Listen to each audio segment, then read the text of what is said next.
Alright, one of these days where the weather people got it way wrong again.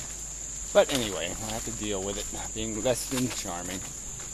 Anyway, so yeah, I just did a gray text video, so I'll post that before this will probably get posted. Anyway, and so it's on this stupid objective, subjective crap again. So yeah, I think this will be an excellent subject for the Philosopher Roundtable. So this is like a preliminary video, background. Yeah. And yeah, it's been talked to death, but you got to keep talking it to death because it's got to be understood what people are saying, what the implication of their argument is. When they say something like intersubjective agreement, is it an intersubjective agreement about what the truth is? Or are you intersubjectively agreeing to make something up? I mean, I can't impose my values on somebody else if I don't think my values are accurate, if they're not the truth. If I don't think it's the truth that raping a woman is wrong, that it's a crime, that it causes harm, and harm should be prevented, and it's a particular kind of harm that's just particularly egregious. If I don't think that is the truth, and I'm just saying, oh yeah, we just think that for no good reasons, it's just something our subjective brain made up, and the reality has nothing to do with it. It has nothing to do with speculation regarding what the reality is, what the truth is. It's just something we make up, and then we agree to hate on the rapists. But it all really doesn't matter. It would be the context. Now, if that's true context, that's just nonsense. Why would I intersubjectively agree to impose a non-truth on somebody? I'm only going to agree to impose truth on people. How could I possibly justify imposing something I don't believe to be true on somebody? That doesn't make any sense. If I don't believe it's the actual fact of the circumstance, I mean, I just don't. How do you people justify what you do then? How do you justify putting people in prison for any crime if you don't think there's a truth regarding criminality, that there's an actual capacity to do a real harm? If you don't think that's the truth, why are you being hypocrites? Because that's all you're being. You're being obnoxious hypocrites. Duplicitous. You're being duplicitous. It's if you're going to sit there and say, I don't really think it's the truth, I just personally believe it, subjectively feel it, and therefore I'll impose it on somebody. But I'm pretty certain it has nothing to do with reality. If that's the context of your statement, I'm pretty certain it has nothing to do with reality. If it's not, if your context isn't, I'm pretty certain it does have something to do with reality, then it might make sense. But if you don't think it's an actual fact that harm exists, that there are things that shouldn't take place, and it's a fact, not a fiction, then there's no point in having an opinion. There's no point in certainly imposing opinions. That would be hypocrisy. You're just saying because I have more numbers, I can impose, and it has nothing to do with reality. I mean, you can't get more unprincipled than that. You really can't. I mean, it's just completely void of anything called integrity. If you don't think you're right, if you don't think you have approximated the truth, again, so there's a difference here between people arguing we can't know the truth and people saying there is no truth. Those are two different things. And I don't want to remake the same arguments I made in the gray text video. It gets redundant. So let's see if I can find some new way to put it. Well, again, it's always been this statement that there's a difference between our existence as a consciousness experiencing and our existence as a consciousness judging. Those two things are different. Our mind is different than our body. We can rationally understand things, and we can viscerally physically feel things. And those two forces are different. Those two ways of understanding something are different. So we can, in fact, love things we hate, in the sense that we can appreciate elements of value for which we have personally no use for, or no sensation that we can glean from it. It doesn't feel good, but we can know it is good. That kind of thing. Almost like having, a needle, a syringe that, has the penicillin in it that's going to cure you. But it's unpleasant when the needle goes in, but there's value in the end result. So you don't feel the value, but you understand the value. And that, and to not make, that should be a premise, that we acknowledge that fact. That what we can observe things, we can sense things, we can subjectively experience things in two different ways. In one way through the crude senses and the visceral psychological reaction, and the other way through thoughtful contemplation that recognizes all the categories, all the properties of the thing, and recognizes that it has these properties that you don't have a way of viscerally, sensually feeling, but you can understand those properties, and you can acknowledge that those properties invoke some sort of value component. So I can hate an animal like a rat. I can find it kind of disgusting and wiggly nosy and black eye and ew. But I can understand that one shouldn't be harmed, that it's a sentient being, that that's its primary property that it fits into, is vulnerable, sensitive organism. That that's the primary category, the primary thing, and that's where I should not be reacting to it through a psychology and declaring what it is by psychology. That I should be acknowledging its properties, not the property of how I react, the property it has.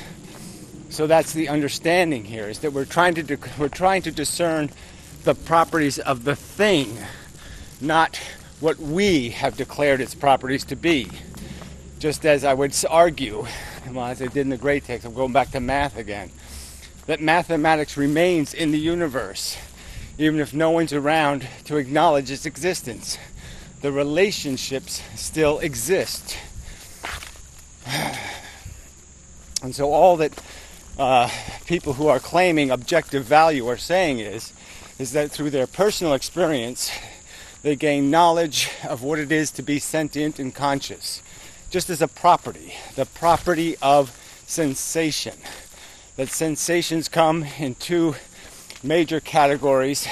The big categories are horrifically awful and not horrifically awful, less awful, substantially less awful. And that those we know exist through personal experience. And that we can now apply that understanding to how we evaluate the condition of other sentient beings. And we can understand what that it's possible for them to have the experiences we're having, that we've had, and that there's experiences that we know we would want to have prevented in ourselves, and that logically they should be prevented from happening in them. This is just logical cognition. There is no subjectivity to that logic. It's just recognizing what we observe. We've made clear property declarations. It has the property of sentience. It can feel horrible. We've declared horrible from personal knowledge to be a bad thing, and we should prevent horror. Where possible, where there's no cost to some other value, where some horrible thing won't be caused by the horror. Yeah, and you people are claiming the horrible thing is you didn't fulfill your ambition.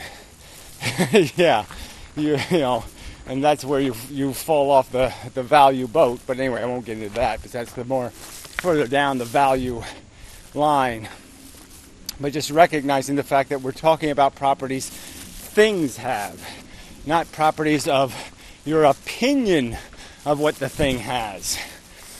There's no point. Your opinion is not meaningful unless you're going to qualify it and say, my opinion, I think, reflects reality. Now, if you want to say, my opinion, I believe, accurately reflects reality, then you have a right to not only voice your opinion, but impose your opinion. But if you don't think your opinion reflects the reality that something is in fact bad, unproductive, negative, then you have no right. It doesn't mean anything. Your intersubjective agreement means nothing if you're not agreeing that you have accurately discerned a truth. If you're not agreeing that you have discerned the truth, then you have no authority to impose anything on anything. I mean, really. You have to be arguing, and the argument has to be about what the properties of things are. What are their properties? And what do those properties mean? And the argument is quite obvious and simple, that the property of sentience is a mega property. It is the mega property. There is no known property in the universe more value rich than the capacity to feel a good sensation or a bad sensation. No other property of anything can measure up. No other property known in the universe can achieve the value mass of something capable of sentient experience. Things that are capable of sentient experience dimple the mattering matter. They create a gravity well of significance. They become meaningful, significant, relevant, value rich in value weight. How else to describe it? Undeniable, unignorable, undismissible. It is the source of relevance. It is the ultimate relevant property. There is no more relevant property in terms of a core. I mean, obviously something would be more relevant in the fact that it could be how it implicates things that are sentient. But the core thing that creates sentience, that creates value, the creation of value. Nothing else is more of a creator of value than a sentient mind.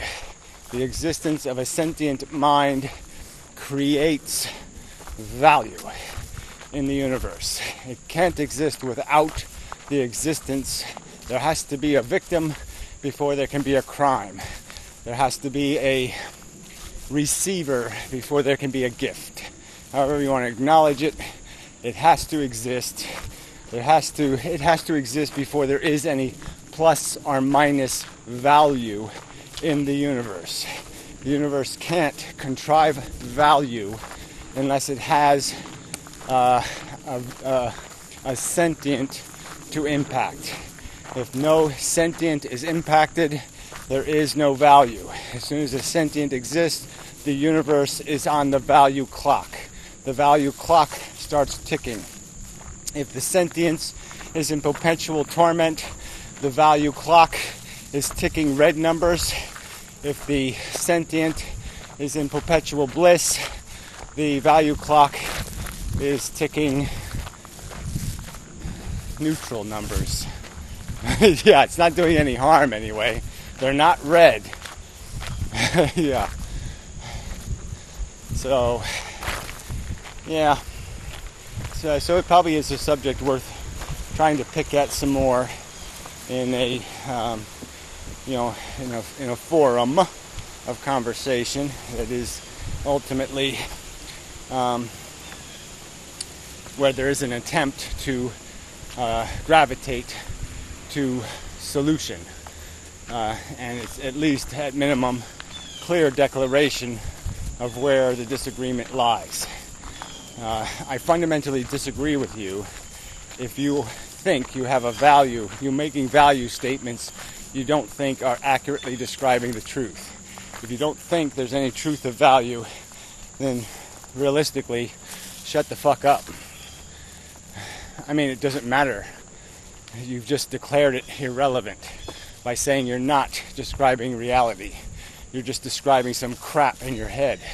Well, if it's just crap in your head and has nothing to do with the truth, then yeah, shut up.